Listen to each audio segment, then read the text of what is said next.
saya butuh 1 jam ya, 1 jam biasanya bisa bersama dengan kelas yang 1 ya, jadi sekalian ya. Nanti materinya ya yang sudah saya berikan. Ini sudah saya beri tugas membuat soal belum? Sudah Ibu kemarin. Nanti materinya yang saya berikan dengan soal-soal yang sudah kalian kirim ya, ditambah karena belum mendapatkan ini yang Sarah berarti mungkin belum buat ya. Ya nggak apa-apa, nanti kan saya tambah sedikit dengan soal-soal yang kemarin saya kirim. Karena kalau kita nggak sempat diskusi ya nanti kalau misalnya agak tidak sesuai saya edit aja sedikit-sedikit ya soalnya ya.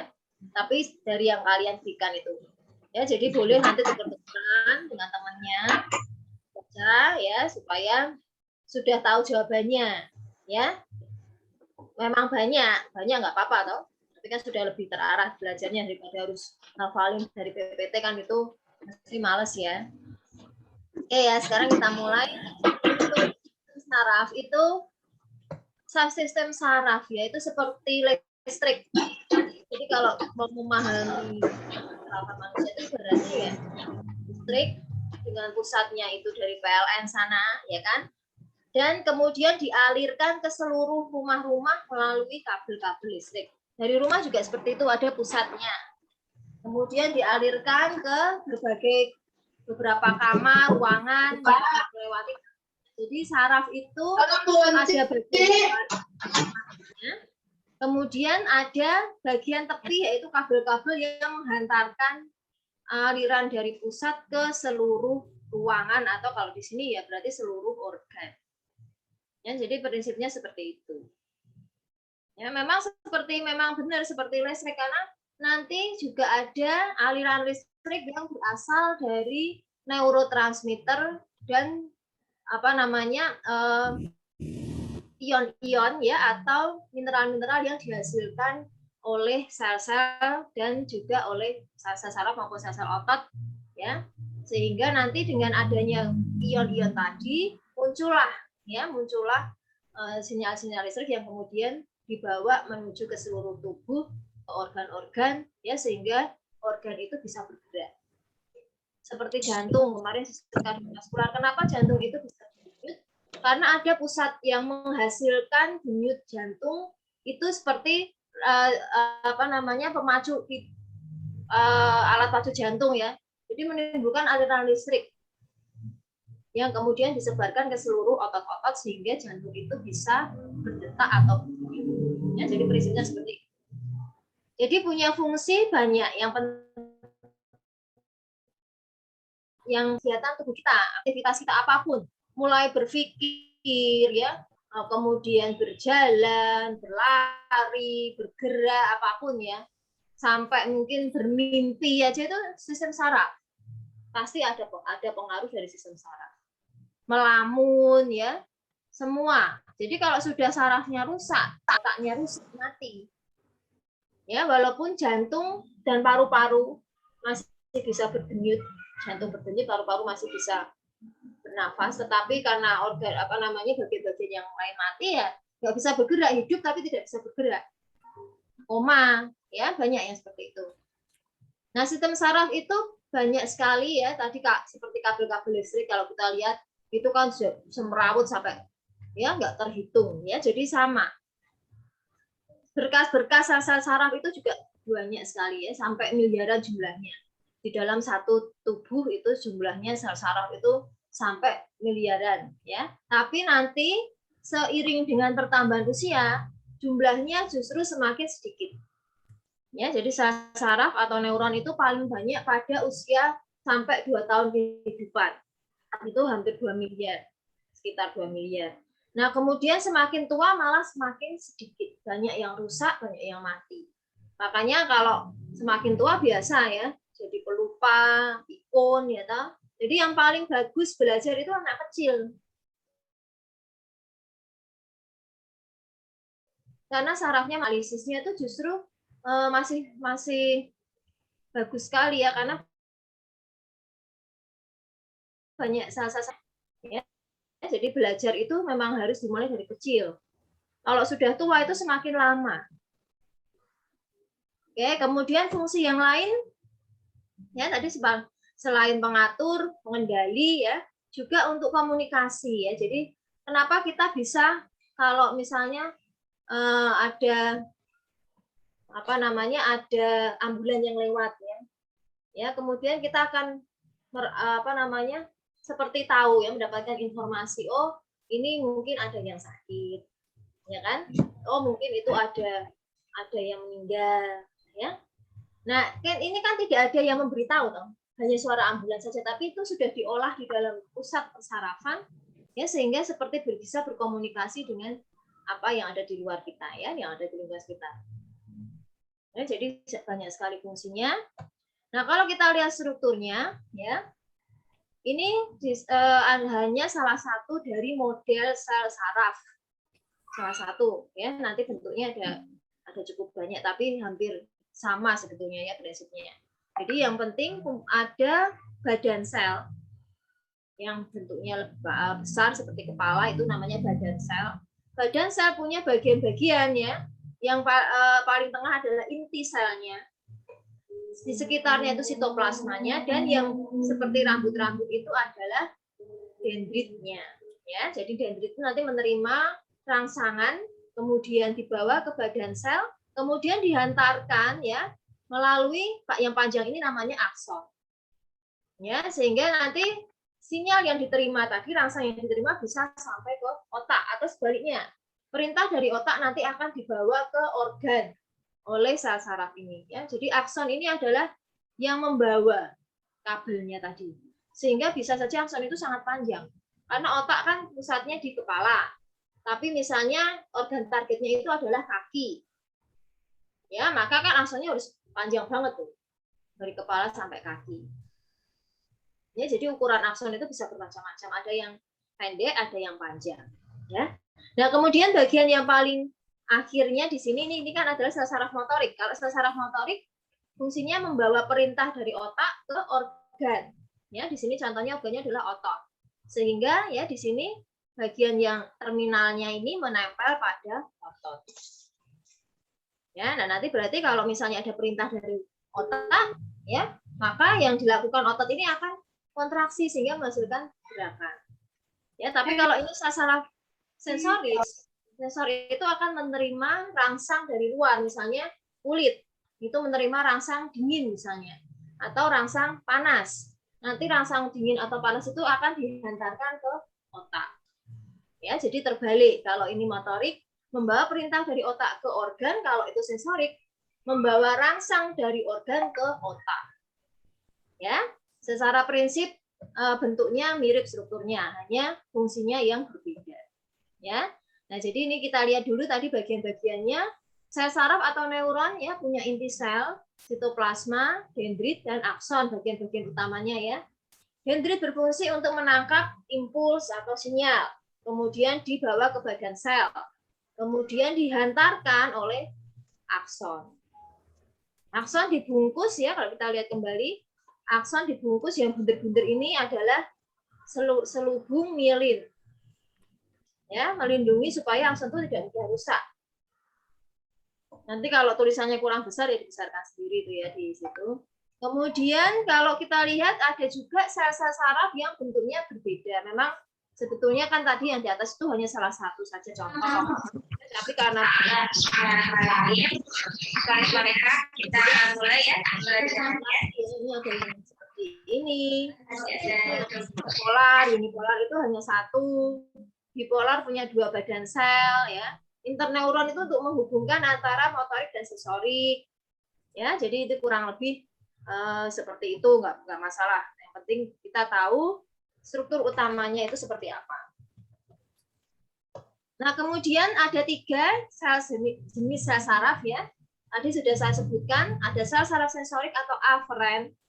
Jangan kebalik ya. Kalau sensorik itu yang A, kalau motorik itu yang E, aferen ya. Aferen atau sensorik untuk menerima rangsang. Jadi misalnya tadi, ya cuaca di luar itu dingin. Rasa dingin itu akan diterima oleh kulit. Ada sinyal atau rangsang dingin. Kemudian kulit menghantarkan rangsang dingin tadi ke otak. Otak mempersepsi, oh ada dingin nih. Maka yang dilakukan oleh otak adalah menyuruh otot itu untuk menggigil misalnya. Ya, supaya nanti dengan menggigil itu dihasilkan panas. Ya, jadi sel saraf sensoriknya menghantarkan rasa dingin dari kulit ke otak, kemudian otak menghantarkan perintah, memberi perintah untuk menggigil ke otot. Dihantarkan oleh sel saraf motorik ya, perintah dari otak ke otot dihantarkan oleh sel saraf motorik sehingga nanti muncullah ya aktivitas otot yaitu menggigil sebagai respon terhadap adanya rasa dingin. Ya. Nah, ini jadi sel saraf motorik menghantarkan impuls motorik dari saraf pusat. Ya, saraf pusat kan ada dua, otak dan medula spinalis ke efektor. Efektornya tadi bisa otot, bisa juga organ-organ yang lain. Ya, tergantung perintahnya apa. Ya, kalau misalnya perintahnya harus mempercepat denyut jantung nih, ya maka efektornya adalah jantung. Ya. Kalau perintahnya bernafas lebih cepat, ya berarti efektornya adalah paru-paru.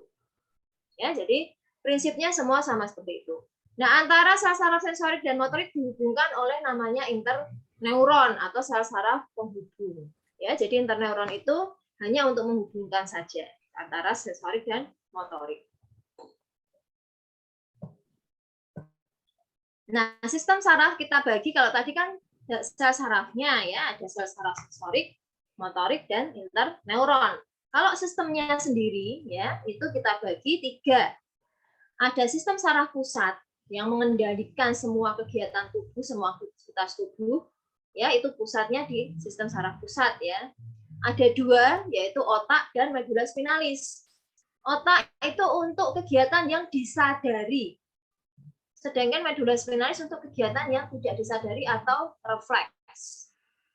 Ya, di sini kegiatan yang tidak disadari di sini yang dimaksud adalah refleks. Karena ada juga nanti kegiatan yang tidak disadari, aktivitas yang tidak disadari yang dikendalikan oleh saraf otonom. Jadi berbeda ya. Kalau refleks itu biasanya dilakukan oleh otot skelet, otot sadar. Tapi kalau yang otonom ini dilakukan oleh otot polos. Sama-sama sifatnya tidak disadari, tetapi yang pusatnya di medula spinalis itu biasanya untuk otot-otot lurik atau otot-otot sadar atau otot skeletal ya. Sedangkan kalau yang otonom itu untuk otot-otot polos yang ada di dalam tubuh, misalnya yang ada di usus, yang ada di jantung, ya, yang ada di paru-paru dan sebagainya. Nah, kita lihat kemudian setelah sistem saraf pusat ada sistem saraf tepi. Nah, ini yang menghantarkan dari otak ke seluruh tubuh. Ya, jadi otak sebagai pusat, kemudian kan mengalirkan atau mengantarkan sinyal-sinyal tadi ke seluruh tubuh. Nah, itu yang membawa adalah sistem saraf perifer atau sistem saraf tepi. Ya. Nanti kita akan lihat di sana dibagi. Jadi ada saraf-saraf yang keluar dari otak dan ada saraf-saraf yang keluar dari medula spinalis. Ya kan memang pusatnya ada 2, otak dan medula spinalis. Ya, sehingga juga cabang-cabangnya itu keluar dari otak dan keluar dari medula spinalis. Yang keluar dari otak disebut dengan saraf kranial, jumlahnya 12 pasang. Yang keluar dari medula spinalis disebut saraf spinal, jumlahnya 31 pasang. Ya, medula spinalis itu sumsum tulang belakang. Ya, itu kemarin di anatomi muskuloskeletal ya atau apa ya. Itu kan terlindung oleh tulang-tulang belakang, ya. Tulang belakang itu sangat keras, tebal karena di dalamnya ada medula spinalis. Jadi harus benar-benar terlindung. Kemudian sistem saraf otonom. Otonom itu berarti bekerja sendiri tanpa disuruh. Ya, tidak sadar di sini bekerja sendiri tanpa disuruh. Biasanya ini untuk untuk otot-otot yang polos. Ya, harus ingat lagi apa itu otot lurik, otot polos, otot jantung. Kalau lupa dibaca lagi ya. Jadi dia mensarafi otot-otot polos. Otot polos biasanya terdapat pada organ-organ dalam seperti usus, jantung, paru-paru. Ya, itu disarafi oleh otot polos. Nah, ada 2 sistem saraf otonom yaitu simpatis dan parasimpatis. Dua-duanya ini bekerjanya berlawanan. Ya, jadi misalnya simpatis itu efeknya mempercepat denyut jantung. Nah, kalau parasimpatis sebaliknya memperlambat denyut jantung. Ya. Simpatis memperlambat peristaltik, parasimpatik meningkatkan peristaltik. Ya, jadi dua-duanya ini memang harus berlawanan supaya tidak terjadi aktivitas otot poros yang berlebihan. Ya, kalau misalnya hanya simpatis yang bekerja, denyut jantung cepat terus, nanti lama-lama kecapean, berhenti jantungnya. Ya, jadi supaya nanti kembali normal ya parasimpatis harus mengendalikan. Nanti sebaliknya, parasimpatis kalau sudah bekerja agak berlebihan dikendalikan oleh simpatis sehingga tubuh itu kembali normal. Ya, prinsipnya seperti itu. Nah, kita lihat dulu otak. Otak dibagi menjadi otak besar, otak kecil, dan otak tengah. Otak besar ya yang ada di yang kalau kita lihat ya, nanti gambarnya ya yang bagian yang paling atas itu ya, kepala. Nah, ini otak besar. Jadi seperti ada lekuan-lekuan namanya gyrus ya. Lekuan-lekuan itu memang seperti itu bentuknya supaya menjadi luas bidang permukaannya. Ya, jadi kepala itu kan volumenya paling berapa sih? Ya, tapi di dalamnya tuh bisa terdapat berjuta-juta sel saraf tadi. Ya, kok bisa ya sekian banyaknya hanya berada di dalam satu tengkorak yang ukurannya tuh nggak terlalu besar. Nah, karena susunannya itu dia sudah sedemikian rupa dengan berlipat-lipat begini, menjadi luas bidang permukaannya. Jadi bisa memuat lebih banyak. Usus itu juga seperti itu. Usus manusia itu kan ya seperti berlekuk-lekuk. Nah, ini untuk memperluas bidang penyerapan, ya, memperluas bidang permukaan. Sehingga walaupun kelihatannya perut itu ukurannya segitu, kalau usus itu digelar, ditanjangkan itu bisa sampai 10 meter, ya Kak, walaupun hanya menempati rongga perut yang kecil. Otak tadi sudah dibagi 3, kita kembali dulu, cerebrum atau otak besar, otak kecil atau cerebrum yang ada di bagian belakang ya, yang di sini kita lihat di sini berwarna biru ya. Kemudian otak tengah itu tidak terlihat ya. Kalau misalnya ini dibelah, nah nanti ini yang di sini di encephalon ini adalah otak tengah ya. Itu nanti masih punya bagian-bagian lagi masing-masing, otak besar, otak kecil dan otak tengah itu masih punya bagian-bagian. Ya, jadi kita lihat dulu ya. Cerebrum ya, itu otak besar punya bagian-bagian. Kita lihat dulu ada beberapa lobus. Nah, ini yang paling depan ya, yang ditutup dahi ya, belakang dahi itu adalah lobus frontal. Lobus frontal ini utamanya untuk pusat memori dan berpikir, kognitif. Ya, jadi kalau lobus frontal ini besar, mungkin memorinya juga besar, jadi juga lebih pintar kayak komputer, kayak HP, memorinya besar itu kan bisa memuat banyak informasi, banyak aplikasi ya. Jadi biasanya lebih pintar, lebih ponsel pintar. Nah, itu semakin banyak memorinya, semakin pintar. Kemudian yang bagian tengah yang warna pink itu lobus parietal. Di situ pusat untuk motorik, sensorik ya. Kegiatan-kegiatan motorik, sensorik, gerakan, menangkap sinyal tadi itu ada di situ. Kemudian yang berwarna hijau lobus temporal itu untuk pendengaran. Penciuman sedikit ya. Kemudian yang belakang biru itu untuk penglihatan, oksipital atau penglihatan. Yang bawah itu adalah otak kecil. Otak kecil fungsi utamanya untuk keseimbangan dan koordinasi. Ya, jadi itu kalau kita terjadi ada trauma misalnya di otak kecil, bisa terjadi gangguan keseimbangan. Rasanya pengen jatuh, nggak berani berdiri ya karena nggak bisa menjaga keseimbangan tadi. Nah, kemudian otak tengah, oke, saya sebentar. Ya sebentar sebelum sampai otak tengah. Jadi otak kalau kita lihat itu seperti terbagi dua ya. Masing-masing belahannya itu namanya hemisfer. Jadi kalau orang bilang ada otak kanan, otak kiri, ya bukan otaknya tuh ada dua, tapi ada belahan kanan dan belahan kiri. Otaknya tuh ya hanya satu, kerjanya itu ya bersama-sama, tidak otak kanan sendiri kerja sendiri, otak kiri kerja sendiri. Ya, saling koordinasi. Tapi karena ada dua belahan, nah biasanya orang mengatakan otak kanan dan otak kiri. Ya, sebetulnya itu hanya hemisfer kanan dan hemisfer kiri atau belahan kanan dan belahan kiri. Ya, jadi jangan bingung kok. Ini berarti lebih dominan kerjanya otak kanan, otak kiri. Ya, dua-duanya itu bersama-sama. Ya, bersama-sama. Memang kebanyakan yang sebelah kanan itu nanti akan mengatur gerakan-gerakan yang kiri.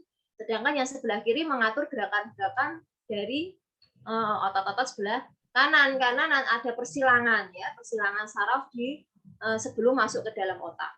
Tapi saya tidak perlu jelaskan ya, nanti di fisiologi mungkin ya cara kerjanya.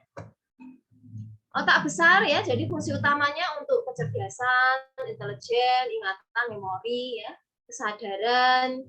Ya, ini yang sudah saya jelaskan tadi, yang oksipital, bagian belakang untuk penglihatan, samping untuk pendengaran, dan penciuman juga ya. Kemudian yang tengah itu juga untuk sensoris, motorik, ya. Kemudian sebetulnya punya fungsi-fungsi lain yang tidak utama ya, tapi ini saya jelaskan yang fungsi utamanya. Otak kecil itu untuk keseimbangan dan koordinasi. Jadi kenapa kita bisa mengatur kalau menampar orang yang tidak disukai ya, itu keras ya. Tapi kalau menampar hanya pura-pura itu ringan, gerakannya hanya pelan misalnya. Ya, kok kita bisa mengatur pelan dan kerasnya gerakan itu karena ada otak kecil yang mengatur, mengkoordinasi tadi. Kalau ada kerusakan bisa saja kita pengennya itu hanya memegang dengan pelan, tapi justru pemegangnya itu terlalu keras karena kita nggak bisa mengendalikan kekuatan, itu bisa terjadi. Ya, dan juga untuk keseimbangan tadi. Jadi kalau terjadi gangguan di cerebellum, rasanya pengen jatuh terus, berdiri itu nggak berani. Ya, karena rasanya kayak goyang-goyang mau jatuh. Kemudian otak tengah atau mesencephalon ini masih terbagi-bagi ya. Ada di dalam otak tengah itu banyak bagian-bagian otak yang juga berfungsi penting.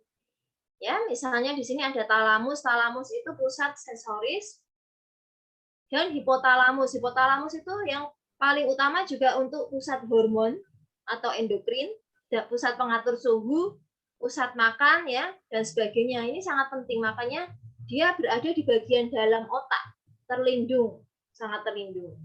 Jadi kalau dibuka biasa belum terlihat, tapi kalau otak dibelah itu baru terlihat. Ya, talamus, hipotalamus. Talamus itu juga untuk mengatur suhu. Misalnya talamus, hipotalamus untuk mengatur suhu. Misalnya kenapa kok orang kalau terinfeksi menjadi naik suhunya? Ya, ada infeksi, ada misalnya demam berdarah atau demam tifoid ya, itu menjadi suhunya naik. Nah, itu karena ada rangsangan dari toksin-toksin yang dihasilkan oleh bakteri ke talamus dan hipotalamus. Ya, sehingga terjadi peningkatan suhu. Kemudian otak itu juga dilindungi oleh yang pertama tulang-tulang yang keras, yaitu tengkorak. Tengkorak atau kranium ya itu merupakan tulang yang sangat keras. Makanya kalau hanya kejeduk-kejeduk biasa itu ya tidak gegar otak. Ya kan sering ya. Jedukan sama temennya, jalan lihat handphone terus nggak tahu depannya tiang bendera itu kan terus jeduk gitu ya. Itu nggak akan merusak otak kalau hanya benturan-benturan yang seperti itu. Karena terlindung oleh tulang yang keras ya. Kemudian juga terlindung oleh kalau tengkorak ini yang otak, kalau tulang belakang ini yang medula spinalis ya. Nah, kemudian juga masih dilindungi oleh selaput. 3 lapis selaput yang disebut dengan mening atau meningen. Ya, jadi ada selaput yang juga melindungi. Selaput itu ada 3 lapis, dura mater, arachnoid, dan pia mater. Dura mater itu yang melekat pada tulang. Arachnoid bagian tengahnya dan pia mater bagian yang paling dalam yang melekat pada otak ataupun medula spinalis. Di antara ketiga lapisan ini ada cairan. Ya, namanya cairan liquor cerebrospinal atau cairan LCS. Jadi cairan itu juga berfungsi seperti pelumas. Ya, sehingga tidak terjadi gesekan-gesekan yang bisa membahayakan karena ada lapisan yang fungsinya ada cairan yang fungsinya seperti pelumas. Kalau cairan ini jumlahnya meningkat karena ada sumbatan aliran cairan, maka bisa terjadi gangguan ya. Akibatnya kalau pada anak kecil karena volume tengkorak itu masih bisa membesar, kepalanya bisa membesar, ya disebut dengan hidrosefalus. Tapi kalau pada orang dewasa, kalau ada peningkatan jumlah cairan di dalam otak, tidak akan bisa membesar lagi tengkoraknya. Ya, nanti yang dirasakan adalah gejala peningkatan tekanan intrakranial, pusing, sakit kepala, mual muntah. Ya, karena ada cairan yang berlebihan di dalam otak yang tidak bisa lagi volume otak itu membesar. Ya, sehingga dirasakan tadi ada gejala-gejala seperti sakit kepala, pusing, ya dan sebagainya. Tapi kalau anak kecil tidak akan muncul gejala seperti itu karena volume otaknya volume tengkoraknya masih bisa membesar. Tapi yang terlihat ya kepalanya jadi besar, ya. Nah, ini gambar kalau misalnya kita lihat dari samping ya. Ini adalah tengkorak, kemudian ada lapisan yaitu meningen tadi. Nah, ini adalah bagian dalamnya, bagian tengahnya ya. Di yang paling besar ini, yang tengah yang melengkung ini namanya corpus callosum. Di bawahnya ini adalah suatu ruangan yang disebut dengan ventricle. Ventricle otak itu berisi cairan yang berhubungan dengan mening tadi. Jadi cairan otak itu atau cairan LCS diproduksi di ventricle ini, ventriculus ini, ya, kemudian dialirkan ke selaput otak tadi, ya, ke mening. Jadi makanya ini kan ada semacam saluran di sini. Makanya kalau terjadi peningkatan produksi cairan di sini, maka cairan yang ada di mening juga akan meningkat. Nah, ini yang bisa nanti menimbulkan rasa sakit kepala, mual, muntah, ya. Nah, kemudian di sini ya ada organ-organ seperti pons, tadi ada talamus, hipotalamus itu nanti kita lihat supaya lebih jelas ya di gambar berikutnya. Ada enggak? Ya, pokoknya ada di sini ya. Mungkin kalau kurang jelas bisa kalian cari saja di internet ya. Anatomi otak itu banyak sekali. Ya, kita lanjutkan ada yang namanya medulla oblongata. Jadi medulla oblongata itu menghubungkan otak dengan medulla spinalis. Di sini terdapat pusat-pusat tanda-tanda vital, ya, ada denyut jantung, pusat pernafasan, ya. Jadi kalau misalnya ada gangguan pada medulla oblongata, maka bisa saja jantung itu menjadi tidak bekerja, paru-paru tidak bekerja, walaupun jantung dan paru-paru itu normal, tidak ada masalah.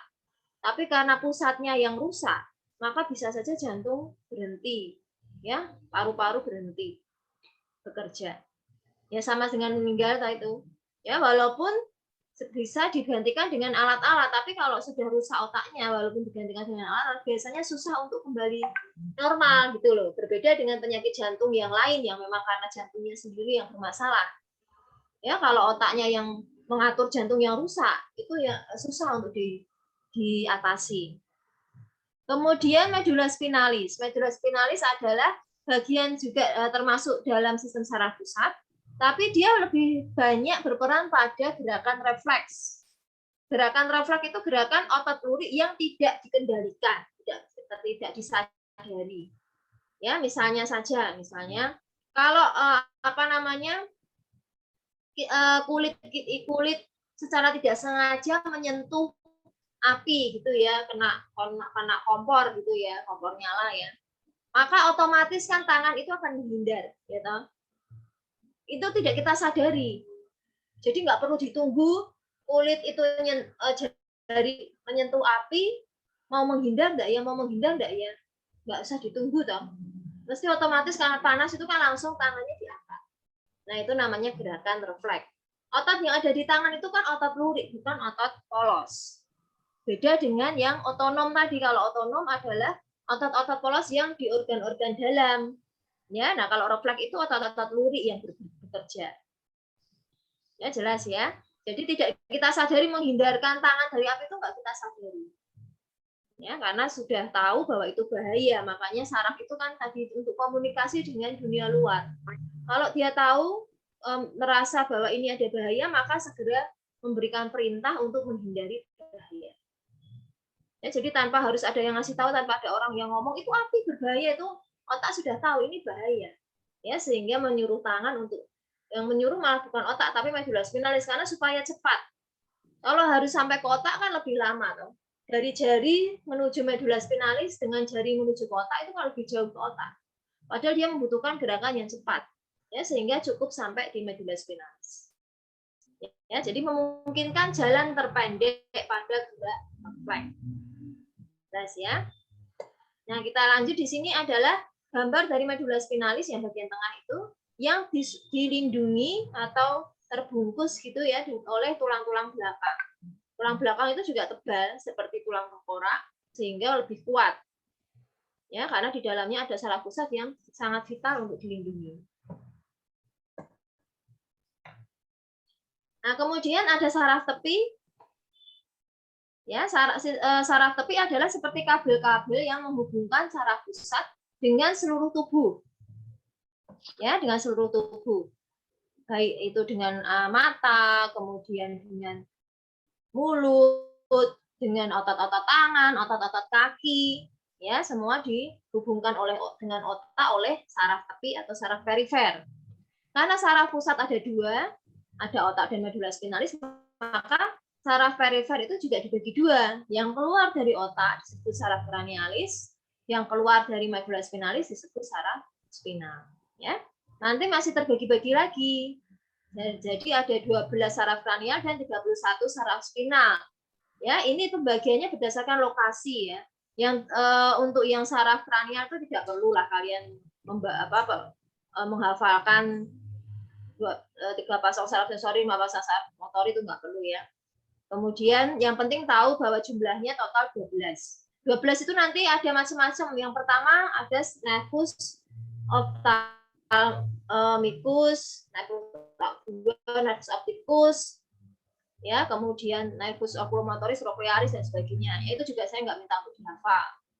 Ya, yang penting tahu jumlahnya saja. Nanti kalau terlalu banyak menghafal, paling seminggu nggak nyampe juga udah lupa ya, nggak tidur malah ya toh. Jadi yang penting tahu jumlahnya. Nah, yang 31 keluar dari medula spinalis itu dibagi-bagi lagi sesuai lokasinya. Jadi kalau lokasinya dari leher, medula spinalis yang di leher, maka disebut dengan saraf servikal atau saraf leher. Kalau medula spinalis yang lokasinya di punggung, ya disebut dengan saraf punggung torakal ya. Kemudian yang di pinggang ya saraf pinggang atau lumbal dan sebagainya. Jelas ya, jadi di sini berdasarkan lokasinya.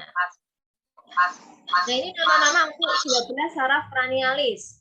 Tapi saya tadi tidak minta untuk dihafal olfaktorius, opticus, oculomotorius, trochlearis dan sebagainya. Kalau mau membaca itu bagus ya, lebih tahu juga lebih baik. Tapi tidak perlu terlalu detail ya, karena kita kan di sini tujuannya bukan untuk pengobatan ya. Jadi kalian nggak perlu sampai ke sana. Kemudian ini gambarnya ya. Jadi saraf 1 menuju ke daerah hidung, jadi untuk penciuman. Saraf kedua optikus tadi menuju ke mata untuk penglihatan. Ya. Saraf ketiga itu untuk otot-otot yang menggerakkan mata, keempat juga. Ya, kelima ya nanti otot-otot wajah. Makanya ya kenapa bisa senyum, kenapa bisa cemberut. Ya, itu juga karena otot-ototnya dikendalikan oleh persarafan ini. Ya, kemudian ada yang mensarafi lidah dan sebagainya.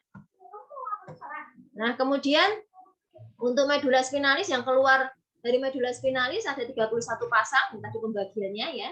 Ya, mensarafi yang di sekitarnya itu. Kalau yang keluar dari leher ya berarti mensarafi otot-otot leher, kulit-kulit leher.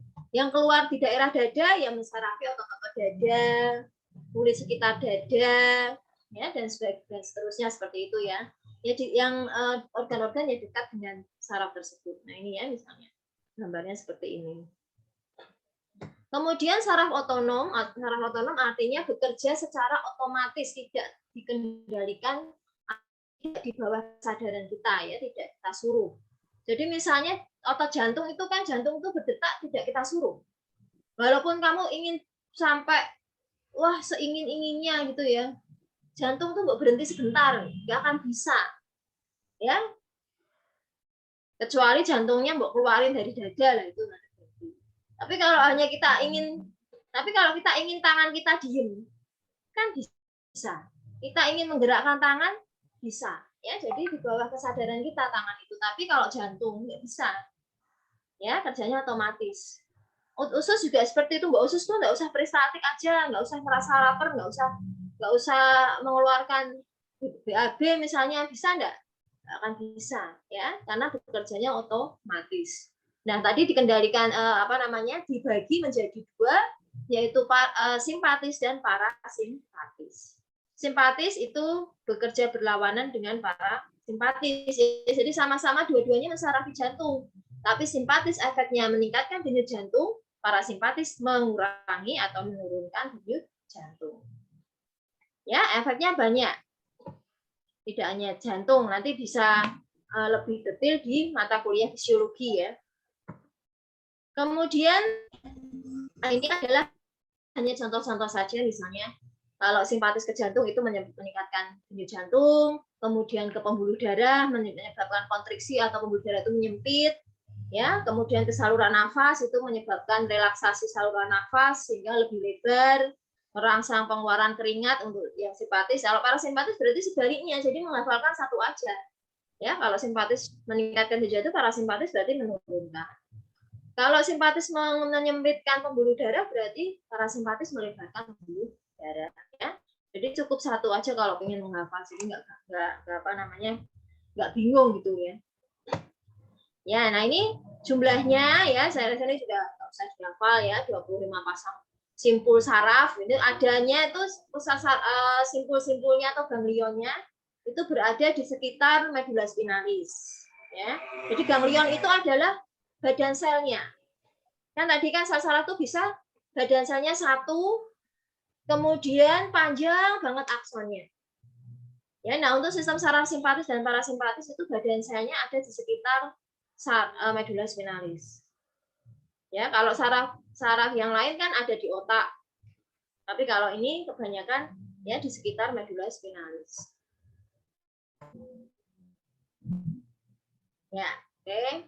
Saraf parasimpatis ya, itu juga sama, cuman letaknya yang agak berbeda dengan simpatis. Kalau parasimpatis itu letaknya di sekitar krania dan sakral, di sekitar kranium, kepala, dan sakrum atau panggul. Tapi kalau sistem saraf simpatis itu badan selnya di torakolumbar, di sekitar torak dan di sekitar pinggang.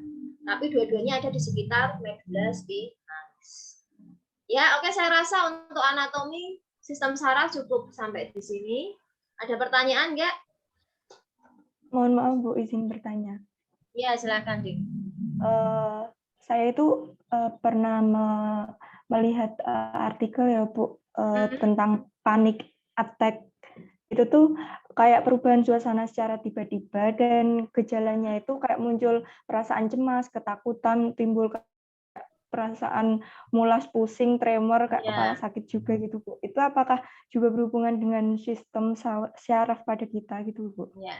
Iya, ya, terima kasih ya pertanyaannya. Bisa ya, jadi memang semua aktivitas tubuh itu kan dikendalikan oleh sistem saraf.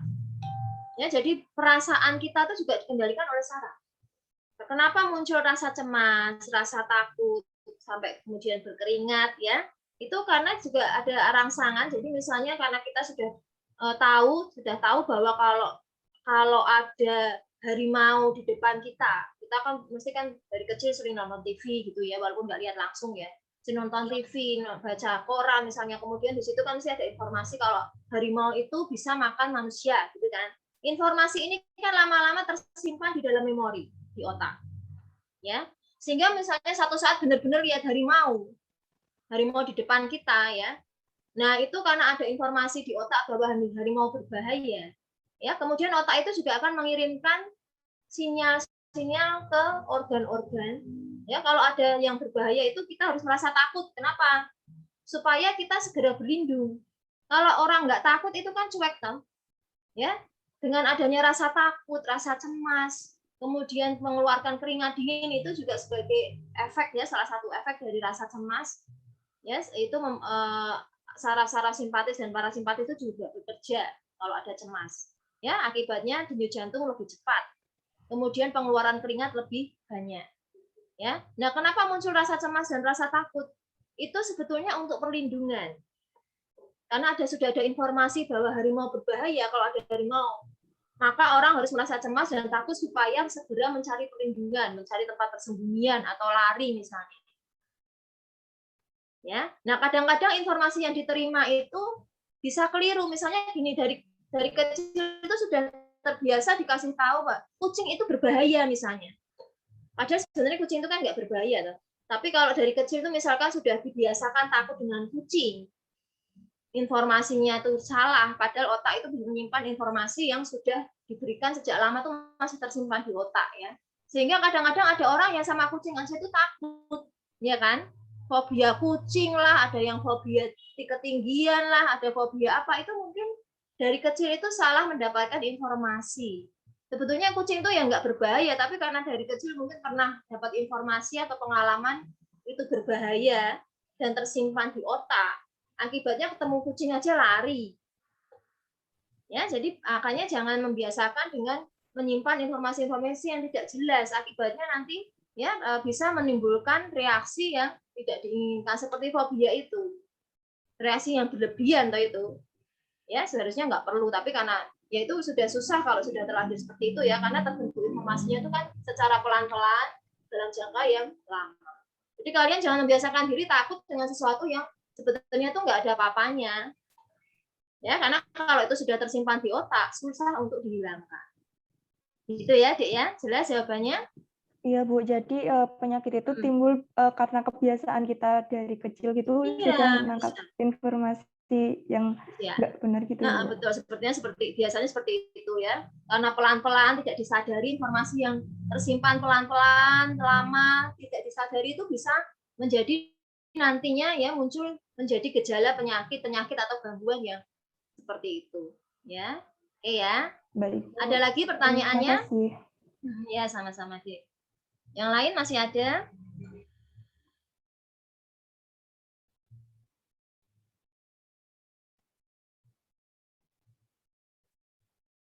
Ya, kalau tidak ada untuk sistem saraf, mungkin sekian dulu ya. Saya akan share yang sistem reproduksi